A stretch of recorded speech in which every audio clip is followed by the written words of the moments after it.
rare. La lune de sang coïncide avec la fête juive de Pourim et la grande tribulation approche de plus en plus. Mes chers, je tremble en enregistrant cette vidéo. Vraiment, je ne sais pas ce qui va se passer demain, car en un instant, tout pourrait changer. Regardez ce qui se passe.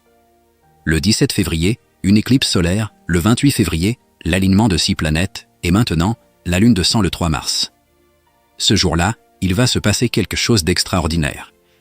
Car la Bible dit, le soleil se changera en ténèbres, et la lune en sang, avant l'arrivée du jour de l'Éternel, de ce jour grand et terrible. Car alors, la détresse sera si grande qu'il n'y en a point eu de pareil depuis le commencement du monde jusqu'à présent, et qu'il n'y en aura jamais. Oui, certains gouvernements préparent secrètement des réserves de nourriture, ils en savent plus que les citoyens ordinaires sur les catastrophes à venir. Mais ce qui est triste, c'est que je vois encore beaucoup de chrétiens qui se préoccupent de l'avenir de leurs enfants, qui planifient une grande maison, qui luttent pour leurs rêves. Oui, le Seigneur ne nous a pas supprimé la nourriture quotidienne. Mais si nous nous préparons uniquement pour notre corps et pas pour notre âme, c'est une chose dangereuse. Le Seigneur Jésus a dit, « Gardez-vous avec soin de toute avarice, car la vie d'un homme ne dépend pas de ses biens, fût-il dans l'abondance. » Quand le déluge arrivera, même la plus belle des maisons sera réduite en ruine. Lorsque la catastrophe surviendra, tout l'argent du monde ne sera que du papier sans valeur. Votre voiture, vos vêtements, votre téléphone, vos contrats, rien de tout cela ne pourra vous sauver. Mes chers amis, repentez-vous. Ne soyez pas attachés, tout cela est temporaire.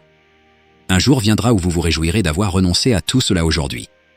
Maintenant, écoutons les paroles d'avertissement du Créateur, ouvrez les yeux et regardez, et vous pouvez voir ma grande puissance partout.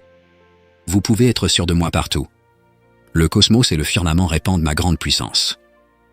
Les paroles que j'ai prononcées ont toutes été réalisées dans le réchauffement climatique, dans le changement climatique, dans les anomalies chez les gens, dans le désordre des dynamiques sociales et dans la tromperie dans le cœur des gens.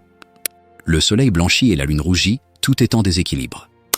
Est-ce que vraiment vous ne voyez toujours pas ces choses? A. Renonce à ton penchant avide pour le monde séculier et la richesse. A. Libère-toi de ton attachement à ton mari, et à tes filles et tes fils. A. Détourne-toi de tes points de vue et de tes préjugés. A. Réveille-toi. Le temps est court. Élève ton regard depuis ton esprit et laisse le contrôle à Dieu.